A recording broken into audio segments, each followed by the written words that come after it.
In a completely unexpected and deeply moving moment, Hollywood icon Denzel Washington was seen shedding tears during a live television appearance after receiving a surprise phone call from Burkina Faso's president, Ibrahim Traoré. What was said during that call left both the audience and viewers around the world in stunned silence.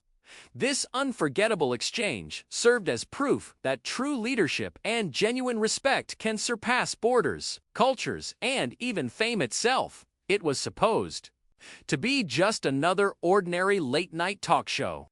The audience cheered as Denzel Washington walked onto the stage, smiling, calm, legendary. The host greeted him enthusiastically, cracking jokes, playing clips from his latest role. But behind Denzel's warm laughter, there was a subtle quietness. In his eyes, like his heart, was somewhere else. Midway through the show, the host smiled and said, "We've got a little surprise for you tonight, Denzel, a live call from someone very far away." Denzel blinked, confused. "What kind of surprise?" he asked. Suddenly, the screen behind him lit up. A flag appeared. Burkina Faso's confused murmurs filled the room. Then came a voice, strong, respectful, and gentle. "Good evening, Mr. Washington. This is Ibrahim Traoré, president of the transition of Burkina Faso." Denzel froze. The entire room went silent. For the first time in the show's history, you could hear nothing but the sound of one man's breath caught in his throat. No one, absolutely no one, expected what came next. The audience stared. Denzel's hands began to tremble as the president continued speaking. His English, laced with a French accent, was calm but full of emotion. "You don't know me, Mr. Washington, but when I was 14 years old, I was just a barefoot boy in Burkina Faso. I saw you in glory. I saw a black man not begging, not afraid, but strong, crying for justice." Denzel blinked rapidly. That night, Traoré continued, "I told my mother, one day I'll fight for people too. Like him." The host sat frozen. Denzel covered his mouth. Traoré's voice carried on. "Years later, when the people of my country needed someone to stand, I remembered your strength, your words, your eyes. I stood not because I was fearless, but because I had seen what courage looked like. In you." The room remained silent. Denzel slowly lowered his hand. His eyes were now red with tears. "You're telling me I helped shape a president?" he asked, barely able to speak. "No, sir," Traoré responded softly. "You helped shape a man who refused to kneel to injustice." A single tear rolled down Denzel's cheek. "Thank you, my brother," he whispered. The crowd gasped gently. But what Traoré said next was even more unexpected. Denzel leaned closer to the screen. The host sat motionless, eyes wide. Then Traoré spoke again. "Today, I speak not just as a president, but as a man who owes a debt. And in Burkina Faso, when someone saves your soul, we do not forget." Denzel shook his head, humbled. "No, please, I didn't." Carrie interrupted gently. "Mr. Washington, I am officially inviting you to be honored in Ouagadougou. But more than that, I want to name a leadership school after you. A place where our children will learn to stand tall, just as I learned from watching you." The audience gasped again. The host whispered, "Wow." Denzel's voice cracked. "Mr. President, I don't deserve that." Traoré smiled through the screen. "That's exactly why you do." The screen went black as the call ended. And there on national television, in front of millions, Denzel Washington buried his face in his hands and wept. Not from sadness, but from the overwhelming realization that one life can echo across oceans and generations. But this was only the beginning. Within 24 hours, Denzel was packing his bags. Burkina Faso was calling, and what awaited him there would shake the world. He didn't sleep that night. He kept replaying Ibrahim Traoré's words in his mind. His eyes remained red long after the cameras stopped rolling. By morning, social media had exploded. Denzel was trending in over 20 countries. Fans, journalists, and world leaders praised the emotional moment. Some even called it the most powerful TV moment in decades.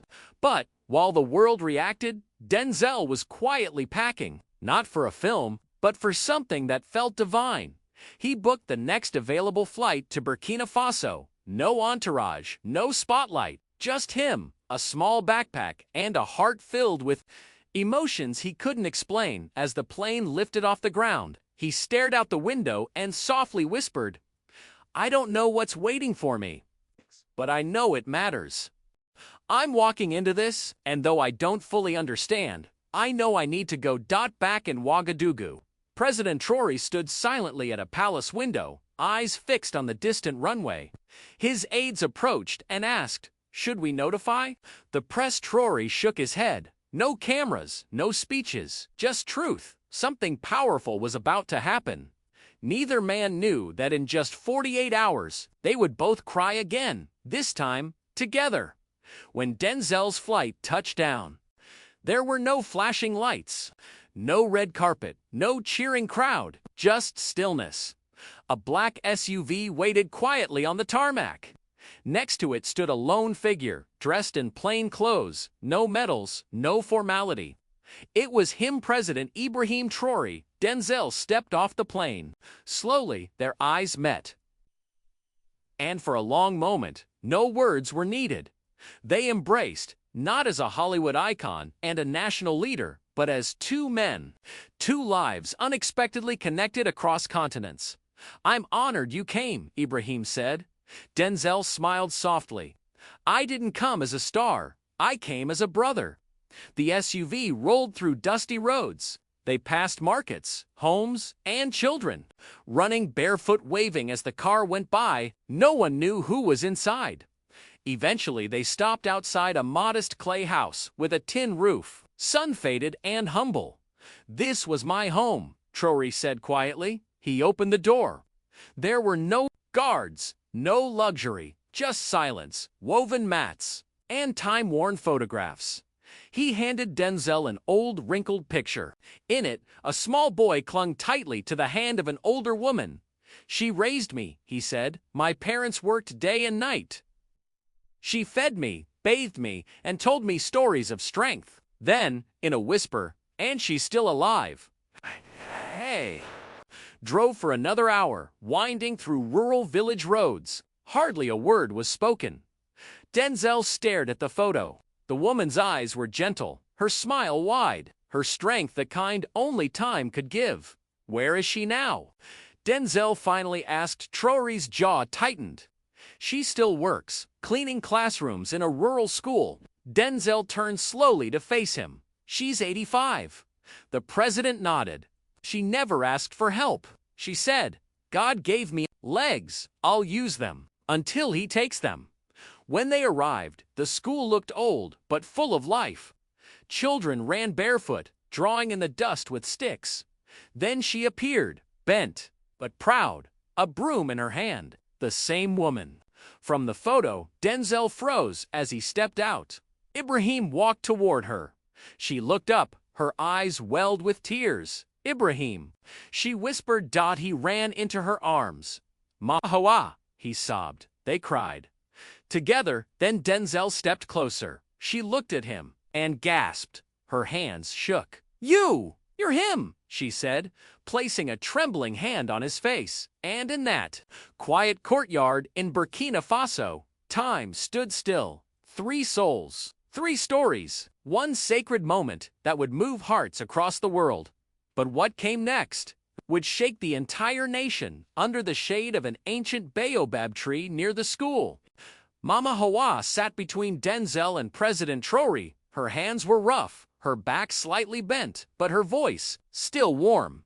She told stories of young Ibrahim crying in her arms on cold nights, of the time he gave her his only slice of mango so she wouldn't go hungry. Denzel listened, his eyes soft in a way the world rarely saw. Then Mama Hawa reached into the worn pocket of her apron. "I kept this," she said, "all these years." She unfolded a small yellowed piece of paper. A child's handwriting scribbled across it. It read, "One day, I will be a leader, and I will find you, Mama, I promise." Traoré stared, his breath caught. He had written that letter at just 9 years old on her birthday, after she gave him her last piece of bread. Denzel wiped away a tear. She held on to hope, he whispered. That's the most powerful kind of faith.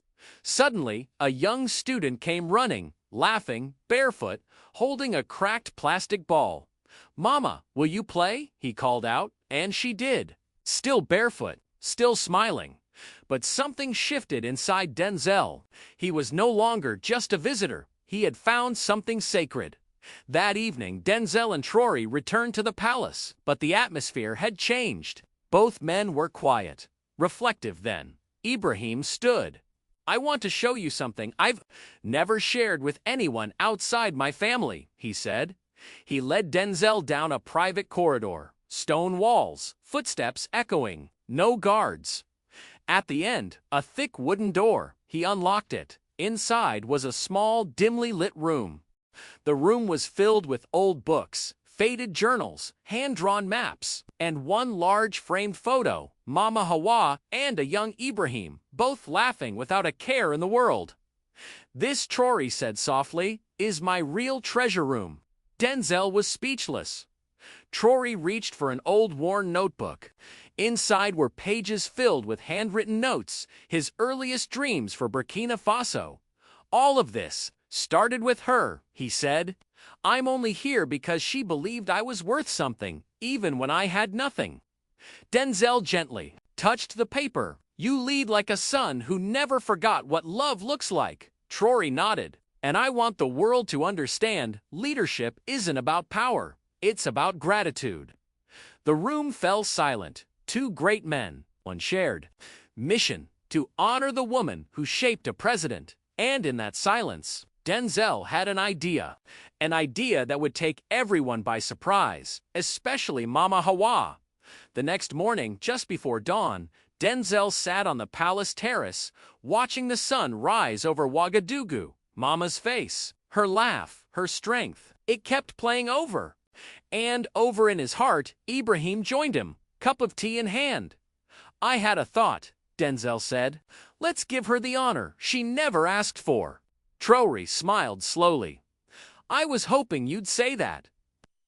That very afternoon, quietly, with no press, no media alerts, they drove back to the village school with a small team. Children gathered. Teachers stood silently.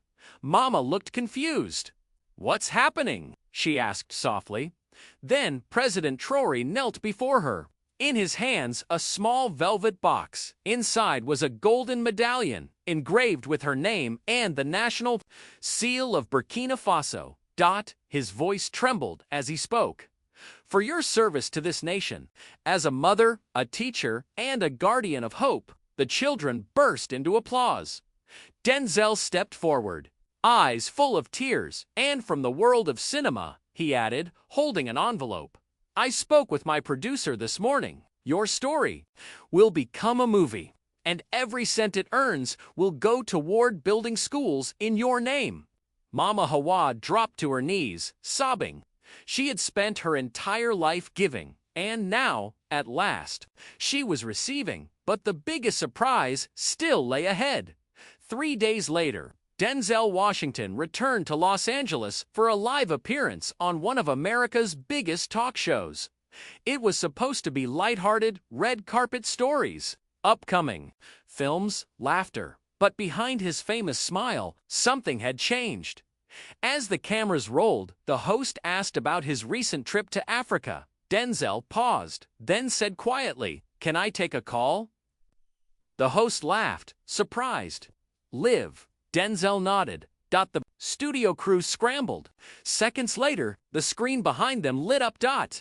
There he was, President Ibrahim Traoré, live from Burkina Faso. The studio fell into complete silence. "Mr. Washington," Traoré said warmly, "your visit reminded us that kindness knows no borders." Then, turning slightly, he added, "You honored my people. Now, I want to honor someone you inspired." Beside him appeared Mama Hawa, holding a phone. Her eyes sparkled on screen. The audience gasped. Denzel's lips quivered. His hand trembled. Traoré continued. You reminded the world that even the loudest voices must sometimes pause to listen. Then Mama Hawa spoke in gentle, broken English. She whispered, "Thank you, my son." Denzel dropped his head and wept. On live television, so did millions watching around the globe. Within minutes, the clip went viral. This wasn't about movies anymore. It was about something deeper. Twitter exploded. Hashtag Mama HAW. Hashtag President Two Hearts. Hashtag Denzel breaks silence. From Paris to Johannesburg, Tokyo to Atlanta, people shared their own stories of the women who raised them, who shaped them, who loved them. One photo, Traoré hugging Mama Hawa in her tiny kitchen, became a global symbol. Major news networks paused political coverage just to air that moment. Denzel breaking down, Traoré speaking gently, Mama Hawa saying simply, "Thank you." CNN called it the most human thing ever captured on live TV. But what happened next stunned everyone. Donations poured in. A humble GoFundMe, quietly started by one of the village school students, had aimed to raise $10,000. Within just 2 hours, it crossed $1 million. People didn't just watch, they felt, they acted in a world so divided. This story of a woman, a soldier, and a star had brought the world together. A promise, a mother's love, an actor's tears. Together, they were bringing strangers closer across the world. But while the world watched, Mama Hawa was fading, and she had one final request.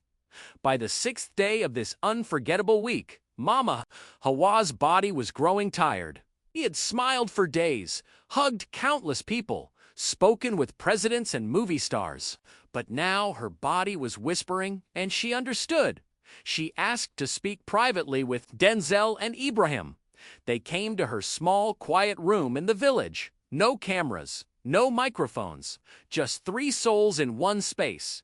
"I'm old," she said. Softly, her voice was fragile, but steady. "I won't see the next planting season." They both shook their heads, begging her to rest, to stay strong. But she smiled gently. "I have no fear. My only wish is that no child in Burkina Faso ever goes to school hungry." A tear slid down Traoré's cheek.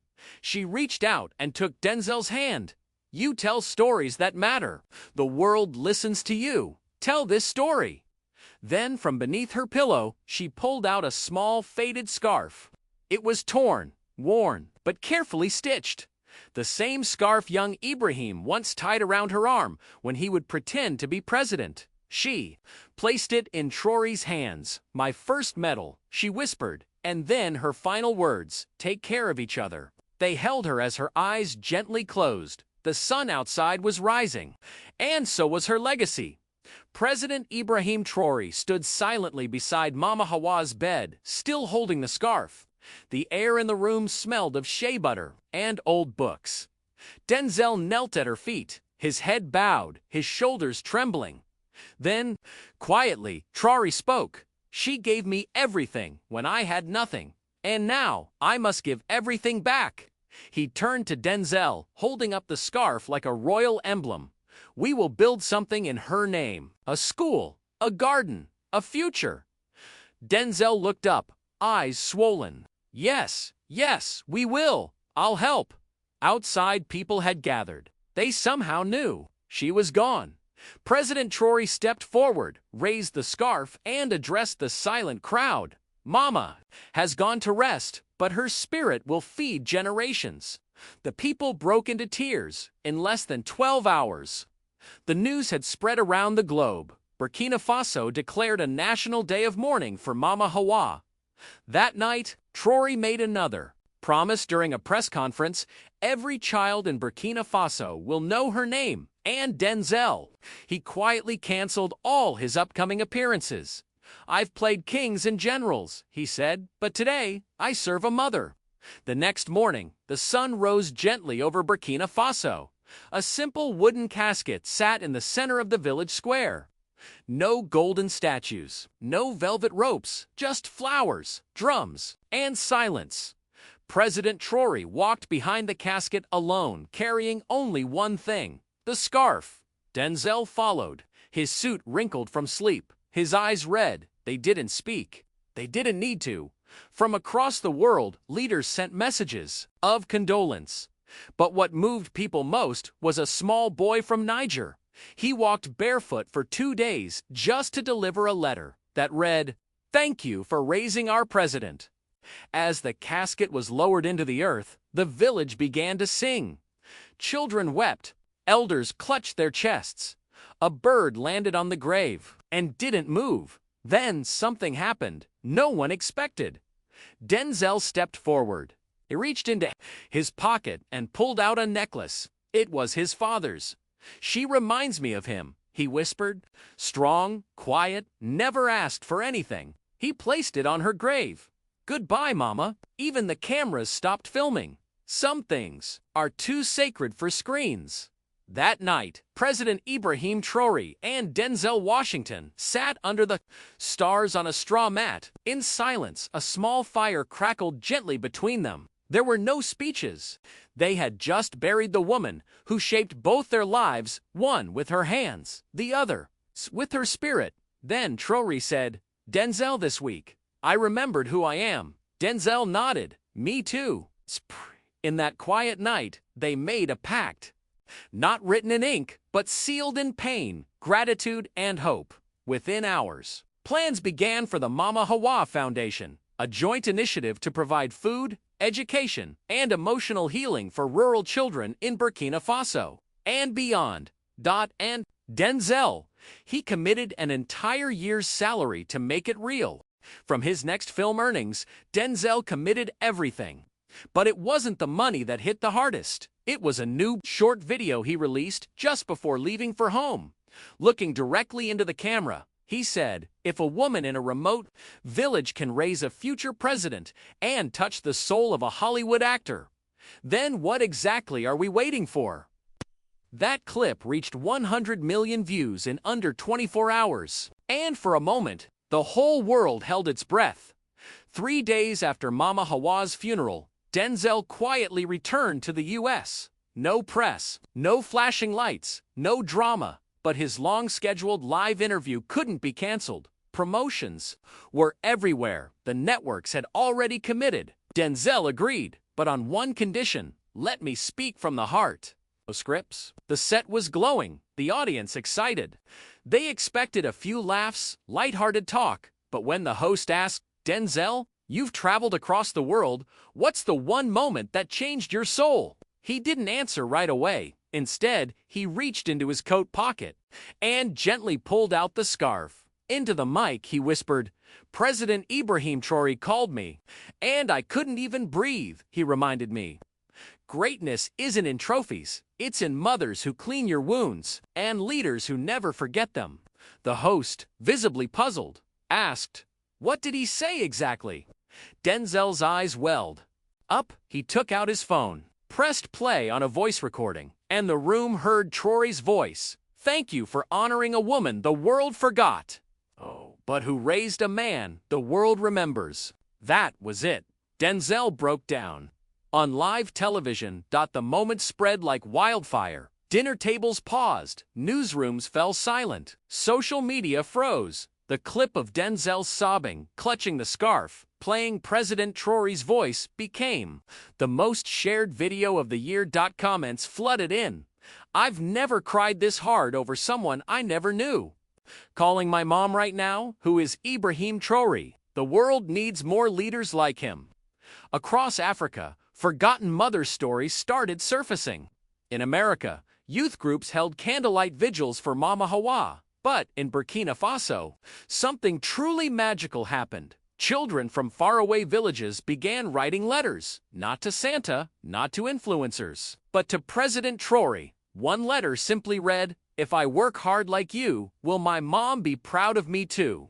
Denzel stayed silent after that interview until the next morning. He posted a single photo on Instagram, a lone tree in Burkina Faso. The caption: "She watered roots that now hold up nations. No hashtags, no filters, just truth." And once again, the world wept. Exactly 1 week after that unexpected call, a statue was unveiled quietly in Ouagadougou, not of a president, not of a warrior, but of a woman holding a child's hand, a familiar scarf tied gently around her wrist. A bronze plaque beneath it read, "To Mama Hawa, the mother of all leaders." President Ibrahim Traoré stood silently before it, Denzel Washington by his side, both holding candles. Neither spoke, because some endings are too sacred for words. That night, a soft wind whispered through the capital. Villagers swore they could feel Mama Hawa's presence, like a breeze brushing their cheeks. And in faraway Hollywood, Denzel made one final permanent gesture. He announced a scholarship, the Hawa Fund, in partnership with the Burkina Faso government, dedicated to young African girls from rural areas who dream of leading someday. When the press begged him for a quote, he simply said, "Some calls change your schedule. This one changed my soul."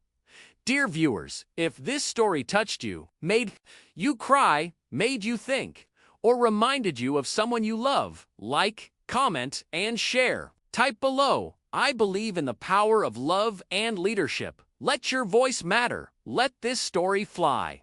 Let hope echo across the world, because greatness is never about fame, it's always about the heart.